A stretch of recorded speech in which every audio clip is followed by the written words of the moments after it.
Like passionate. Yeah. All right. Hello, everyone. How are we doing this morning?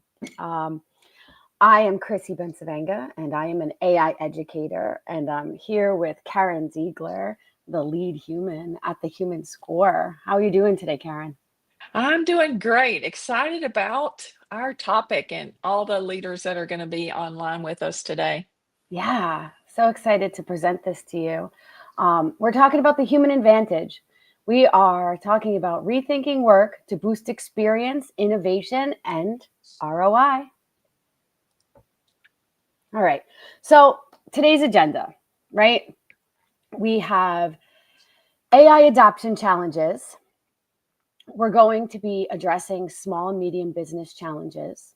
We're going to be discussing the path to failure, what's going on right now, where is it getting people, what's going on with AI in businesses, how's it landing, right?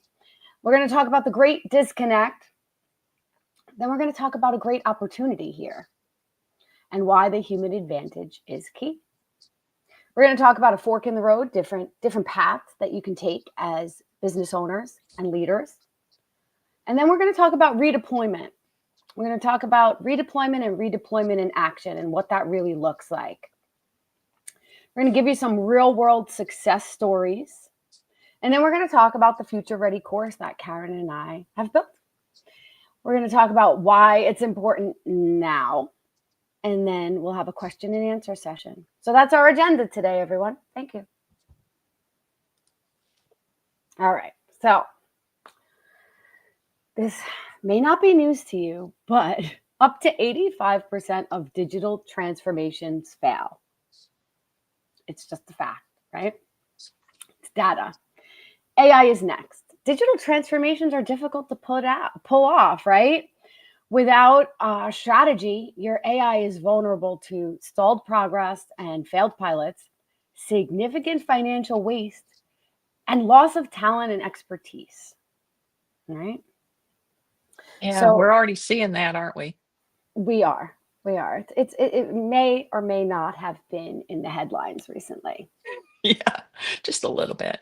So it's Uh, kind I just wanted to say, like, if you think about it, it's kind of like digital leaders who are bringing in these digital products are not necessarily, it's like they're buying the map, but they're not looking at the landscape, right? They're not yeah. looking at the landscape of their businesses. They're buying these products and saying, let's implement AI. And there's a lot not happening on the back end. So we're going to get into that. Right, Karen? Yeah, yeah. Let's talk about the pain points because business leaders are really experiencing a lot of discomfort in what to do with AI and how to implement it and what to do with staff. Four of the big ones are redeploying their staff. Okay, so AI is wonderful. It can get rid of all this grunt work that employees don't want to do anyway. But what do I do with them now? So, where do I redeploy them to? What are the value added roles that I've never had in my organization before, more than likely that I could actually have now? Um, and then also human skills, human strengths. Okay, more than likely my job descriptions didn't tap into those strengths. Otherwise, there wouldn't be disengagement and retention problems. How do I find out what those strengths are and how do I develop them? There's so many unknowns between what to do with them and what strengths to use of theirs that it's causing quite a bit of friction. And then also transparency. How do I begin to build trust, which is at an all time low in companies? And foster confidence in my employees that we're going to use it ethically. We're going to communicate about it clearly. We're going to communicate clearly on the impacts of its roles, but also how can I communicate that we're going to create this new future together in a way that lands, and also, that whole creating new roles and new paths. I mean, as you like to say, Chrissy, we're in the wild, wild west, and it should be a really fun time here of curiosity and adventure. But um, leaders oftentimes get caught in the worries and the fears of, how do I design career trajectories? How do I reorganize my structure? Because the minute I start doing this, it's going to blow up what was already siloed and breaking down anyway. So those that are tuning in, what other pain points are you observing? How's your company addressing these pain points? Drop us a comment in the comment section of whatever platform you're looking at, and let us hear from you. Um, so in viewing the headlines thus far, businesses seem to be taking the approach, all these pain points, they're related to employees. So let's just get rid of as many as we can. We see this with companies like Microsoft and Klarna and others, but let's explore where that approach will take us. The path to failure, right? Oh, this is a heated topic, right? A lot of us are like, well, it's not going to be that fast. It's not going to be, we're still using ChatGPT to write our emails. It's not that big a deal, right? But many people are discussing the future of knowledge work. I have never heard knowledge work thrown around so much since the AI era, right? And everyone's talking about what is going to happen. What's the future of knowledge work? First of all, in the beginning, I was like, what is knowledge work, right? And I really kind of deduced it down to it's your office people. It's the white collar sector. It's people who are, it is people who go to work each day. They most likely open up a computer. There's a lot of files going on. They're doing some research. They're doing some data entry. They're having meetings, right? And what's going to be impacted most by this AI age is the knowledge workers, right? And I did some research, and it is estimated that about 1 billion people are knowledge workers in the world. 1 billion people. If we think of it in the way that, what if it impacted half? What if it reduced half of the 1 billion people, right? If you think about how this can change the way we do work in this world, right? Globally, it's going to have some impact, right? So we're going to take a look at how, on the smaller scale, when automation has come up, what has happened throughout history. Yeah. Let's talk about the historical impact, because as Chrissy pointed out, knowledge workers are facing the same disruption that factory workers once did, right? So let's take a step back and see where automation has historically led us and why this moment with AI is different and even more urgent than those before. So I'm going to point out 3 instances of automation throughout our history, but if you want to check out all 7, there's a carousel post on the Human Score page that outlines all of them and their promises and their failures. But I just want to talk about 3 real quick. The first one being farming of the 1900s. And the mechanization boosted yields, but it displaced small farmers. It also led to debt consolidation and rural collapse. A lot of small communities were impacted and really began to disintegrate. They're now ghost towns. Another example of automation gone wrong, even though the intentions were at the highest, is the Rust Belt manufacturing. Automation promised competitiveness, but instead whole cities like Detroit and Pittsburgh lost their economic base, leaving decades of unemployment and decline. And then we have probably our latest and most familiar, Amazon and small businesses, right? The automation and logistics that were sold as the saviors of small business ended up crushing a lot of local retailers who couldn't compete, hollowing out communities and main streets. And so looking back in history, automation, even though the promises have been wonderful and it's going to do so many wonderful things, because the human impact wasn't taken into consideration, they really turned out as complete failures. And so let's take a look at another event in history related to history, but not automation. But I think the results are relevant to the AI era, and that's the financial collapse of 2008. Am I the only one that had a miserable time in 2008 because I of the had financial just collapse? graduated with a bachelor's in 2008, and I was like hitting the ground Yeah, running into the workforce. It was a good time. yeah. Thank you, 2008 is the reason I'm not on a beach drinking Mai Tais right now. I'm here talking to you. But anyway, in 2008, unemployment peaked at 10%, just 10%. That was a lot. This unemployment rippled into the banking industry since 60% or more of people live paycheck to paycheck, and the defaults on the debts and mortgages reached an all-time high. And looking at this, I was astounded. I knew it was bad, but I didn't realize it was this bad.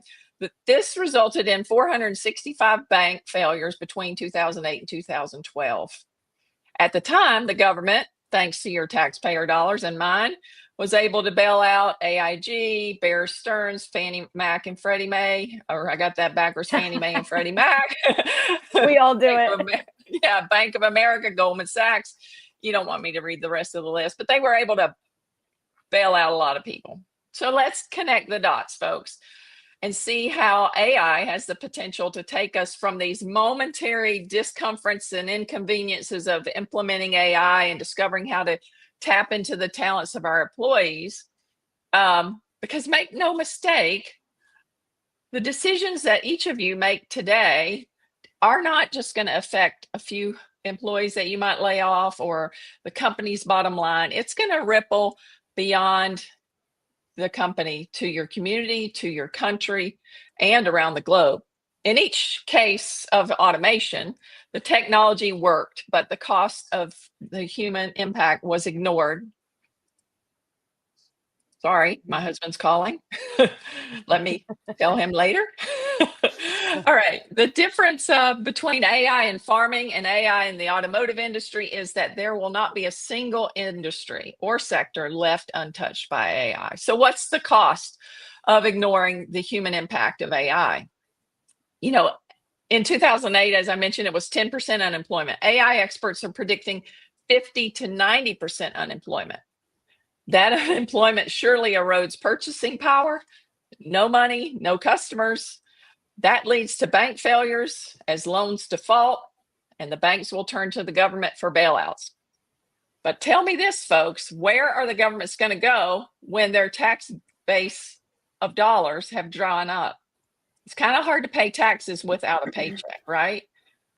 Which in turn creates governments tipping into instability, as if we could get any more unstable in our governments, and collapse. So history shows us that neglecting the human impact while increasing automation creates a domino effect that creates direct economic pain. In the past, it was localized.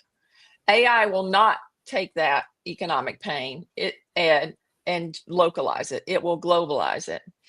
So, to keep history from repeating itself on a grand scale, we have to recognize the great disconnect from the human impact. The great disconnect, right? The truth is that leaders know they must use AI to stay competitive, right? Maybe they don't know that. Maybe they have their head in the sand and they're not watching what's going on. But they also know that it's important to find new roles for their people, right? There's a big gap here. Without clear plans, companies often rely on weak AI pilots and layoffs, right? That's their plan. That's it's what they see a lot of people doing, and they're going to follow it, not taking into account every single business is its own ecosystem with its own people of different values and different skills that you could tap into. So the bridge here is the Future Ready course. It shows leaders how to restructure workflows, combining human-centered design and the power of AI. That's where we're at, right? That's where it's coming together, the power of humans. I saw so many amazing comments talking about wisdom, right? Scott Bodie was talking about wisdom work. right? And the wisdom that is held in your humans that are working for you. And then the wisdom that you're not even tapping into, right? This person has this whole perspective and this whole life that many times goes unnoticed in the workforce. I'm one of those people. It's just as an aside, I was never truly happy in my 15 years as an administrative assistant, as a recruitment. I got into a lot of building teams and culture change throughout companies. And the more I was able to use my critical thinking skills and my creativity, those were the moments that I was happy, but those were few and far between because I was bogged down with a lot of grunt work. Then that now, as I'm building my own business and I'm teaching, a lot of the grunt work is taken away by AI. The stuff that didn't really work for me. So I'm I'm cautious and I'm very I understand the situation here, but I'm also very optimistic and very excited about this opportunity. Absolutely. And we're at a big opportunity. This crossroad, this fork in the road is a big opportunity. And it isn't just about AI automation. In fact, if we look at what we've dived into with AI automation, that is definitely not the opportunity we're looking for. It's actually the opportunity to redesign work that unlocks humans' potentials. It's about redeploying humans into new roles and teams and functions within the same organization rather than laying them off and letting them go. What I love about what you just said, Chrissy, is, everyone has those talents that are hardly ever used in organizations. And, people are worried about, one of the pain points was upskilling. For you, it is, bringing clarity and a confident voice to a message. You don't have to be taught that. It's already there. You just have to be unleashed, right? I'm a strategic thinker. I'm a creative problem solver. You don't have to teach me how to do those things. You just need to unleash me on those things. And every individual in your organization is exactly the same. They have those gifts and talents that they don't need you to teach them how to do. They just need your permission to go do it on a particular target in your organization. So it isn't just about a sprint to automate tasks. It's about reimagining of what work can be. It's the opportunity to restructure work so that AI and humans can do what they do best, both of them doing what they do best, letting AI handle the repetitive workflows and grunt work, letting humans handle the creative workflows. And I just kind of want to put this in real terms for you, because a lot of people are like, well, what does creative workflows mean? And what does, how do we do that? And I just want to point out an example that was in the news with Duolingo. With Duolingo, it took 12 years to build its first 100 courses, I think is what the stats say. But with generative AI, they launched 148 new courses in under a year. Woohoo! That's impressive, right? But more isn't always better. We're already seeing how AI floods social media and content, or overwhelming users until they disengage. In fact, it was coined by a psychologist, Barry Schwartz, the paradox of choice, that the more options we have, the harder it is to decide, and sometimes we don't decide at all. The lesson for business leaders is clear. Growth doesn't come from sheer volume. So what? You can create 148 more courses. Is that going to bring you more people to your platform? What other innovative opportunities are out there that you could tap into? Different ways of teaching, different ways of engaging those communities that are learning in those lessons. That is the innovation, not doing more courses faster, but branching out in expansive innovation. And you do that through humans. That's where new product cycles are born. That's the kind that fuels growth and relevance for decades. So why is the human advantage key? I mean, we're already seeing it, because the ones that have taken the approach, let's just get rid of the humans, in many cases, they're already hiring them back. But in case before you make that mistake, let's talk about why it's tapping into that human advantage requires a mindset shift from replacement to redeployment, from command and control to co-creation. Redeployment means shifting employees into higher value roles instead of replacing them with technology. Higher value roles include critical reasoning, creative problem solving, innovation, empathy, care, connection, and much more. That's not it. If you look at any personality, which you can go to your chat GPT and ask, given the personality traits, what are the human skills that I can tap into that technology is not going to replace? There's a good starting point for you right there. This strategic approach cultivates an expansion and a more resilient workplace. Just a few benefits outlined on this slide. It keeps invaluable knowledge and experience in the company. You have spent time and energy and investment in building the knowledge that you have with the employees that you have. Don't throw that away, because you will, in fact, need it. You may not think you need it, but you will, and organizations are already seeing that. Begin to unlock the hidden creativity for innovation and problem solving. That's where the crux of the Future Ready course comes in. How do you design the human potential and the AI automation in a way that points towards the vision of the company? That is the beauty of combining human-centered design and AI. And that happens to strengthen internal collaboration as well as cross-functional teamwork. Because people aren't competing anymore. They're actually moving towards the same direction, the clear vision of an expansive future, empowered by AI, not drugged down by the grunt work that they had to do before. And it also creates meaningful work. I mean, employees have been begging or leaving your organization because the work hasn't been meaningful. But once you tap into their potential, that skill or talent or strength that they have, then it becomes meaningful, right? If I am a customer service rep and I don't find the work meaningful because it's answering the same thing over and over again all day long, but AI takes the repetitiveness away, and now I get only the complex problems that take a human's attention. That makes my work more meaningful, right? Because I know I'm having an impact. But so that brings us back to the fork in the road.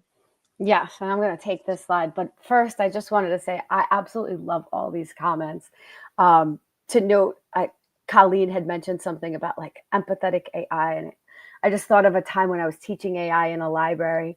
Like I use it to help me connect with people that I'm teaching. One time, someone was very ornery at the library. I teach a lot of beginner AI in libraries to people who know very little or might have maybe built a GPT or coming in to learn about it. And this man was like, "What do you mean you talk with AI while you're driving?" And I'm like, "I'm in voice mode, I promise." It's like being on a phone call. I felt so shamed, right? I felt so shamed and I was so angry. I was like, "I'm just trying to do a presentation here," right? And I was like, "Sir, would you mind if we speak with my AI right now so I can get out of my head and into a calmer place where I can actually hear what you have to say?"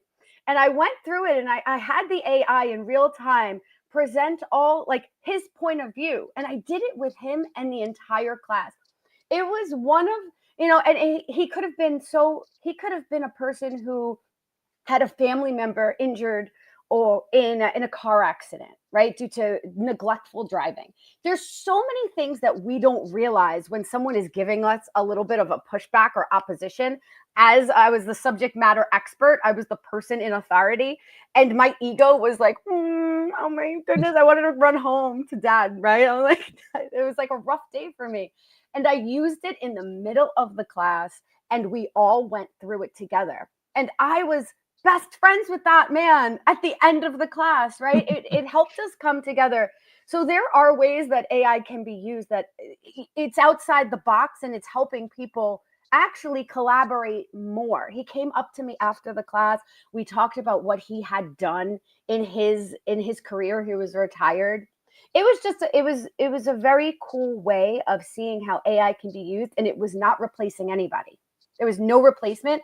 It was just helping and enhancing. So with Yeah. that said, the fork in the road, right? I just love these comments, and I just had to, give everyone a round of applause and thank you for Yes. participating. Definitely keep them coming, and we'll do our best to reply to them all once we get off of Right. this call. Absolutely. So the fork in the road. So we have a path to what really looks like failure right now with the rates of failure of these AI pilots. This is the path to failure. It's an automation only approach. It's a cost reduction focus. You're creating leaner but weaker companies, and there is diminished innovation capacity. Right? If you're getting rid of your people are where the innovation lies. Um, it's it's it's losing a little bit of that essence. Now, if that's the path you want to go as a business leader, more power to you. There are a lot of us out there who want to continue working collaboratively because it feels good and we know how powerful it can be. That's what this is for. That's what this course is for. So the path to expansion is AI plus human redeployment. We've been talking about redeployment a lot, like giving people that mobility, finding what their skills are, pairing them with teams and team members of people that complement each other, like Karen and I do. We're very different people, but together we work together very well, right? So it's that human redeployment, creating mobility within your and flexibility and resilience. We hear it all the time, especially with the HR peeps, right? Flexibility and resilience, right? And like, what does that mean? It means being able to shift and change and sit in the chaos sometimes as you're making new pathways. So, creative problem solving. Your people are your answer to that. A stronger company, because now people feel engaged, right? HR nerds out there, I come from that world, right? I'm still in that world. We are nerds about company culture. We want it to be cohesive. We're like that cheerleader and that gets told sometimes, stop cheering. We don't have the money to cheer, right? we're getting rid of the cheer squad. We're like, okay. So, an enhanced innovation capacity. The more people you have thinking from more perspectives, more different walks of life, you're going to be a stronger company. It's been proven. Absolutely. Yeah, so let's talk about redeployment in action because this, everyone's talking about AI strategy and the lack thereof. I think I read a stat on McKinsey that said 25% of CIOs have a AI strategy.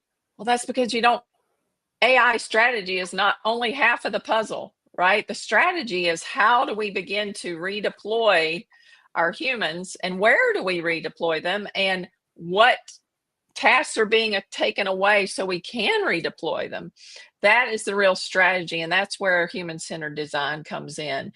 That's the strategic approach. It transforms how work gets done, focusing on collaboration and maximizing human potential. 4 key parts to it: automate and redefine. So starting with the people, how do we automate those repetitive tasks to free up that human talent for the things that they are excited to be doing and want to do for your company?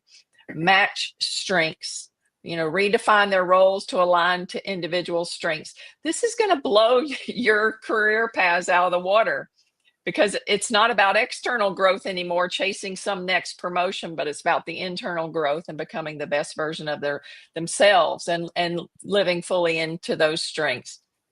Upskilling and innovating, continuously upskill your teams, expanding critical thinking and creative boosting. And that's not a class you take, that is a lived experience, right? In the work that you're doing every day as you're expanding your organization, your people are expanding alongside of you because they're working in their strengths, and then creating new opportunities. Cultivate an environment that encourages ideation, which we learn a lot about in the course, leading to the discovery of novel solutions, business opportunities. And so next, I want to turn it back to Chrissy to give us some real world examples of customers or companies that are choosing to redeploy over replace. Mm. The other day, I was having coffee with a friend, and she was telling me, now this particular friend, both parents have cancer right now, right? They're going through cancer treatments, and she's going through a divorce. And She works Mm. for a very popular credit union, and they have downsized her division to it being it no longer exists in the customer service in a certain area.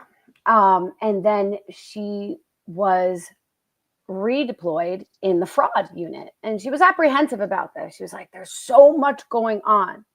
But the one thing that this organization did was they seemed to get it right in the way that they hired empathetic leaders. So she's telling me, she's like, in this new division that they created, they took people from different departments and they created this new department. And it's actually the one thing in her life right now that she loves, right? There's so much falling apart on the outside, and she was at her desk crying the other day, and her manager came up to her and said, listen, if you need to go home, take some time. It's totally okay. We got you covered here. She actually chose to stay. She was like, I'll be good in a little bit. She chose to stay because she felt safer there, like than being home and just in what was going on.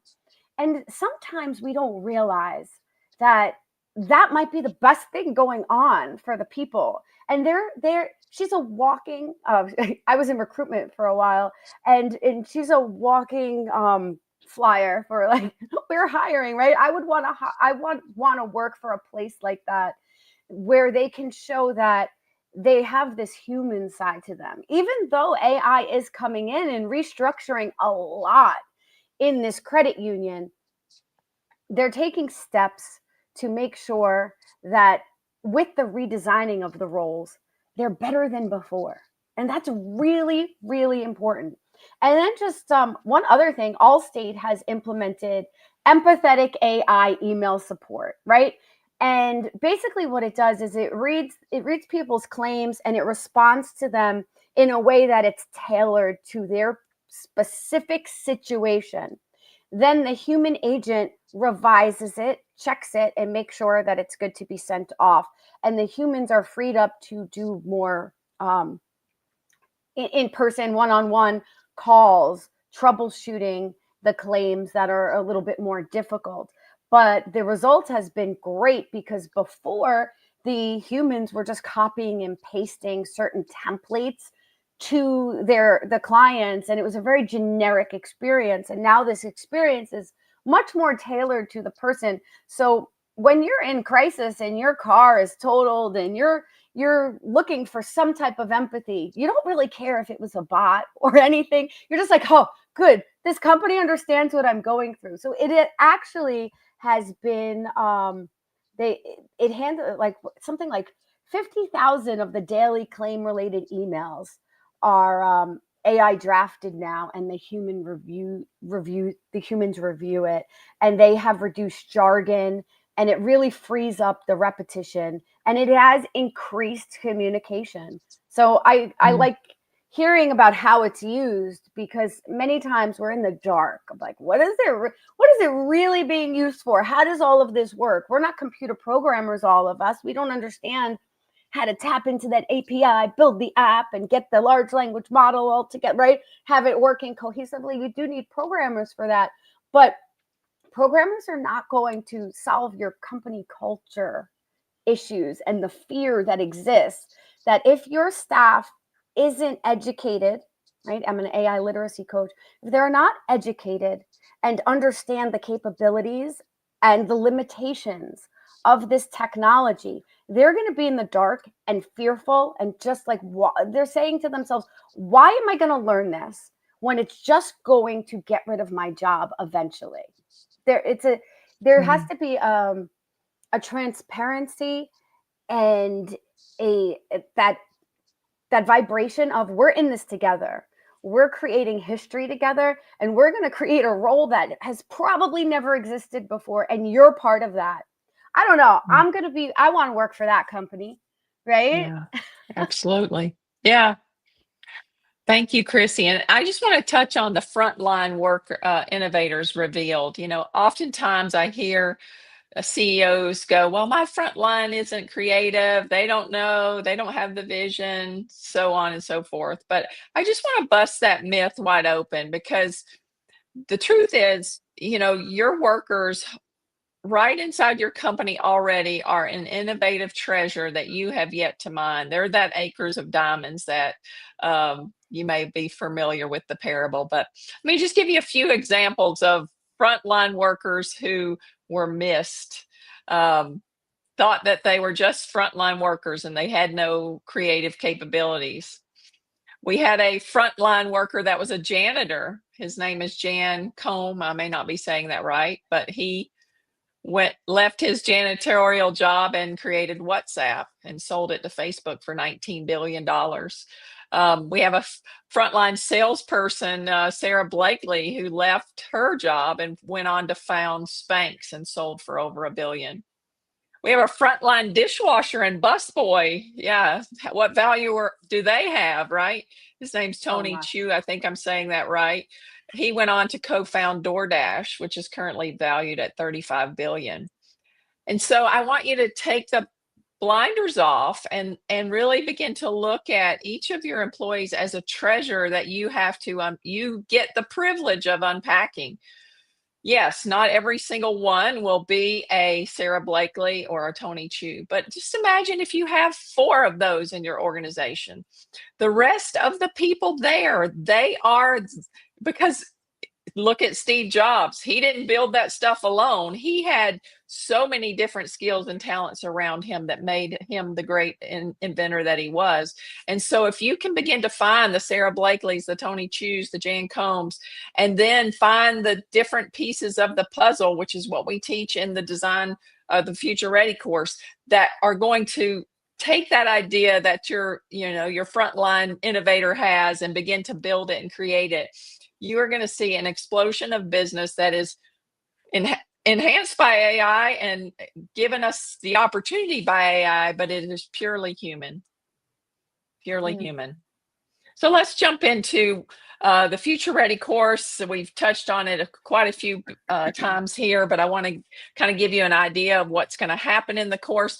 First of all, we kick off with clarity. What's happening today in the news is that companies are buying the off-the-shelf tools of AI, slapping it on their organization where there's already cracks and problems in their companies, and it's collapsing. People are leaving, getting burned out. They're stopping it, hiring people back, all those problems.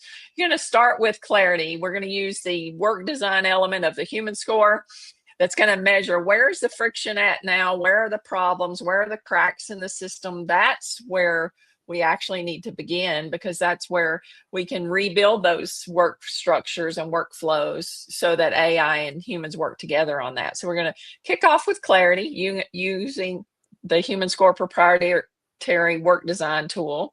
And then we're going to focus on your AI and people strategy, not just AI. And that's where we tap into design, human-centered design, and identify, which parts of work design are right for AI adoption and which ones are right for redeployment. So it's really that, taking those steps and designing it as you go and learning as you go. We're not going to know the roles are going to be or the products we're not going to know all those things that are buried in those pain points we talked about at the beginning until we get in there and begin to co-create with our team. Then we're going to construct innovation constraints. I love this part. We call it the playground, the fence around the playground of creativity. People have this, again, kind of like the innovative worker, this myth that innovation is expensive, it busts budgets, it wastes money. But you can actually make innovations with little to no money. You only need to look as far as Airbnb for an example. They threw blow-up mattresses in a spare bedroom to begin with. So there are lots of opportunities to create, and constraints actually improve creativity. You just have to know how to build that fence around the playground so that your employees can get in the playground and play and have fun and know where their boundaries are. They're safe in that fence. But begin to play and explore what's possible. And then that's where you begin to co-create a path forward, where you've designed the best jobs for the humans, the best jobs for the AI, and both of them, you've doubled your army. you've not reduced your team, you've doubled your army between employees and AI, and it's an army marching forward to a much better future than if you just solely focus on automation. So why now? Well, why Why that now? I hope Oh, we've laid out like a good about 2-3 years into AI, and like what's coming, what's going on, why now, yeah. right? So Yeah. yeah, AI adoption is stalling. It's about uh, very few CIOs have a real plan right now. It's a small percentage, and you can be the one with a plan. Why now? Take advantage. Be the one with Yeah. the plan, right? The failure rates are pretty staggering. I mean, change management is hard with any digital transformation, but AI, right? Getting your champions in each role and getting your teams together and having that cheer. It's it takes a lot of communication, and not everyone is prepared. It's exposing the cracks that are already existing in organizations, Yeah. and waiting is costly. This this technology is expensive, right? You don't want to just buy it and have these subscriptions hanging around and not have people understand how to use it and how to use it innovatively. So it's very costly. Yeah. So good points, Chrissy. And also, we have the risk of collapse. What I'm seeing happen, for instance, in banking organization, they want to add what's going to impact the bottom line the fastest. So they're adding customer service bots and lead generation bots, but then they did not change, which is in some cases been the same process for decades. Their loan processing. Say you're selling loans on the front end, and there's a whole processing system to the back end. So now, yes, you got a bump on your loan applications from your AI, but your people were already buried in the process of doing all the income verification, appraisal, title, all those things. And so uh, we don't want you to buy something that's going to end up collapsing some portion of your organization. That's where the clarity of the human score diagnostic tool comes in. The other is the window of opportunity. Visionary leaders, they're going to seize this opportunity. They're going to seize this moment to begin to, mine that acre of diamonds in front of them and find out who the innovators are and find out what the supportive roles the other people play and how that works so that they can expand beyond what their existing product offering is. They're not just going to focus on let's do more of what we are doing faster, because that is not growth. Basically, the future is not going to wait. We have to proactively co-create AI solutions with our people. Otherwise, we stand the chance, a very big chance of ending up with the same nightmares that automation caused in the farming community, in the automotive community, in small businesses when Amazon took over logistics. So the time is now to step up and do the future of work differently, to redesign work that uses the best of humans and the best of AI. Yeah. So we urge you to connect with us on LinkedIn and follow the Human Score. Take the Future Ready assessment. It's a free assessment. It's linked on both Karen and my page. And enroll in our Future Ready course. We would love to share more about how you can have a blueprint to do this, right? Like a plan, a strategic Yeah. plan. That's what's lacking in so much of this. The future is not going to wait, and it's time to co-create. I love that word, right? I love the AI age because we just all started saying co-create. Let's create this together. Yeah. And it's time to lead it. That's why we're here. We're here.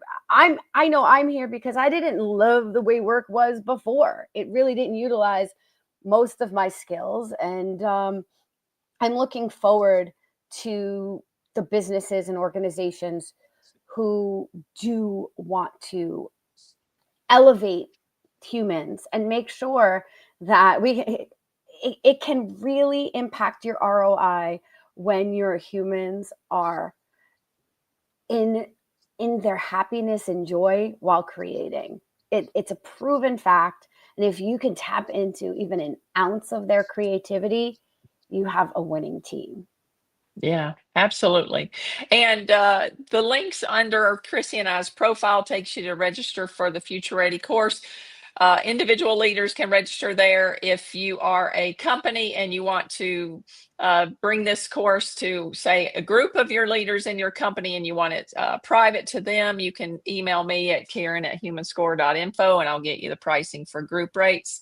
But we look forward to seeing you in our class, Future Ready, Balancing AI and Human Intelligence, in October. Awesome. I believe we have a few minutes for questions and answers if anyone has any.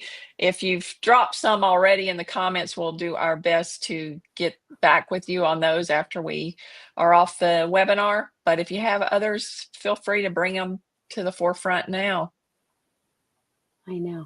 I love all the comments. I'm just scrolling through them, and I see we have a lot of like-minded people in this group and in this live. So I Yeah. appreciate that very much. Yeah. We're Yes, thank you so much. And most of us are very creative humans, and we care about the future of work. We do. yeah. Yeah.